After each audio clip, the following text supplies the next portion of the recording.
اعلیٰ حضرت کے صاحبزادے مفتی اعظم ہند مصطفیٰ رضا خان، جس کو مفتی اعظم ہند کہتے ہیں، ساری دنیا جانتی ہے، آپ کی ذات کوئی محتاج تعریف نہیں ہے۔ مصطفیٰ رضا خان مفتی اعظم ہند علیہ الرحمہ کو کون نہیں جانتا؟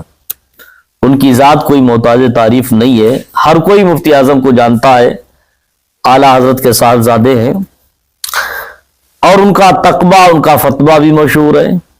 تقویٰ تو ایسا ہے کہ ہر کوئی پڑھا لکھا جانتا ہے کہ مفتی اعظم کے تقویٰ اور پرہیزگاری کا عالم کیا تھا۔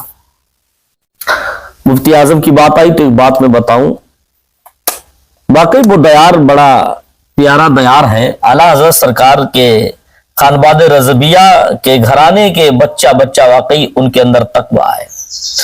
اور مفتی اعظم ہند کا زمانہ جس نے پایا، جس نے مفتی اعظم ہند کو دیکھا ہے کہ واقعی وہ لوگ آج بھی جو ان کے مرید ملتے ہیں، بڑے پاک سیرت، پاک طبیعت ملتے ہیں، بڑے متقی پرہیزگار، آج بھی مفتی اعظم کا مرید بڑا نیک ہے۔ ایک مرتبہ مفتی اعظم ہند مصطفیٰ رضا خان ٹرین پہ سفر کر رہے تھے، جا رہے تھے ٹرین پہ، اور ٹرین میں تو بہت سارے لوگ بیٹھے ہوتے ہیں، ڈبے میں، پیسنجر میں بہت سارے لوگ وہیں پہ بیٹھے ہوئے تھے۔ اس میں کوئی یہ نہیں کہ سب مسلمان ہی ہو، وہاں پر مسلمان بھی تھے اور ہمارے ہندوستانی بھائی بھی، ہندو بھی تھے، بہت سارے لوگ بیٹھے ہوئے تھے، مفتی اعظم بھی بیٹھے ہوئے تھے۔ اور جو واقعی اللہ والا ہوتا ہے، نیک ہوتا ہے، عالم دین ہوتا ہے، عالم ربانی ہوتا ہے، تو اس کی زبان سے اگر کچھ نکلتا ہے تو وہ ایک اچھے جملے نکلتے ہیں، شریعت مصطفیٰ کے متعلق ہی جملے نکلتے ہیں۔ جہاں بھی چلتا دیندار وہ کچھ نہ کچھ دین کی خدمت کرتا ہوا نکلتا ہے۔ اچھے انسان کی ایک پہچان ہوا کرتی، جب بھی وہ کہیں بھی جائے گا تو ساتھ میں کچھ ایسی نشانیاں دین کی چھوڑ کر آئے گا۔ اگر سفر میں ہے تب بھی دین کا کام کرے گا، اگر کسی کے مکان میں ہے تب بھی اللہ اس کے رسول کی باتوں کا پیغام لوگوں تک پہنچاتا ہوا نظر آتا ہے۔ مفتی اعظم ہند علیہ الرحمہ ٹرین پہ سفر کر رہے ہیں، بہت سارے لوگ بیٹھے، ہندو بھی ہیں، مسلمان بھی، سارے لوگ بیٹھے ہوئے ہیں۔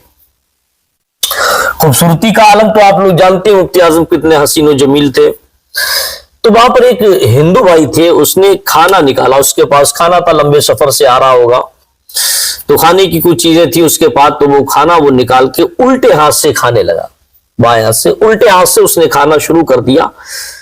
تو مفتی اعظم ہند نے اسے روک دیا، منع کر دیا، بولے نہیں، الٹے ہاتھ سے کھانا مت کھاؤ، سیدھے ہاتھ سے کھانا کھاؤ۔ تو کسی نے کہا حضور یہ تو ہندو ہے۔ تو مفتی اعظم علیہ الرحمہ نے کتنا پیارا جواب دیا، فرمانے لگے ہندو ہے تو کیا ہوا، انسان تو ہے، ہندو ہے تو کیا ہوا، انسان تو ہے، اس کو بھی سیدھے ہاتھ سے کھانا کھانا چاہیے۔ یہ آپ کا جملہ اتنا قیمتی پیارا جملہ تھا کہ اس ہندو نے جب یہ جملہ سنا تو واقعی اس کے دل پر یہ اثر کر گیا، اور ایسا اثر کر گیا کہ واقعی وہ سمجھ گیا کہ اگر میں ہندو تو انسان تو ہوں، کیونکہ انسانوں کا ایک تہذیب، ایک طریقہ الگ ہوتا ہے، اور جانوروں کا رویہ الگ ہوتا ہے، فوراً سمجھ گیا۔ تو یہ مفتی اعظم ہند ہیں، جہاں بھی چلتے ہیں تو دین کی تبلیغ کرتے ہوئے چلتے تھے۔ آج ہمارے تمہاری پوزیشن کے، آج ہم لوگ تو کہتے ہیں مفتی اعظم کو مانتے ہیں، مصطفیٰ رضا کو بہت مانتے ہیں، اعلیٰ حضرت کو بہت مانتے ہیں، خانباد رضویہ کے ہم بچے سے محبت کرتے ہیں، اعلیٰ حضرت کے دیار کی خاک چاٹنے کے لیے تیار ہیں، مسلک اعلیٰ حضرت کے نعرے خوب لگاتے ہیں، سارے کام کرتے ہیں، لیکن کیا ہم لوگ دین کا بھی کام کرتے ہیں؟ ہم لوگوں کو جس کام کو کرنا چاہیے کہ ہمیں اس پر غور کریں کہ ہم سے وہ کام ہو رہا نہیں ہو رہا ہے۔ خالی مسلک اعلیٰ حضرت چیخنے سے یا خالی خانباد رضویہ کے گھرانے کا نام لینے سے، سینہ کوٹنے سے کوئی کیا دین کا کام ہوتا ہے؟ میں یہ نہیں کہتا کہ مسلک اعلیٰ حضرت کے نعرے مت لگاؤ، خوب لگاؤ، خانباد رضویہ کے بچوں سے محبت کرو، اعلیٰ حضرت کے گھرانے کا بچہ بہتر ہے، اللہ سب کو سلامت رکھے، سب جیسے بھی اپنی جگہ پہ ٹھیک ہیں۔ اور سرکار اعلیٰ حضرت کی تو شان نرالی ہے، مصطفیٰ رضا کی شان نرالی ہے کہ واقعی ان کو جس نے دیکھ لیا میں سمجھتا ہوں کہ وہ گناہوں سے دور ہو گیا۔ مصطفیٰ رضا کی شان اتنی خوبصورت، آپ کی شکل و صورت اللہ نے عطا فرمائی تھی، انہیں دیکھنے والا دیکھ کر کہتا تھا یہ کوئی عام انسان نہیں ہے، کوئی اللہ کا ولی ہے، ولی کامل میں آپ کا شمار تھا۔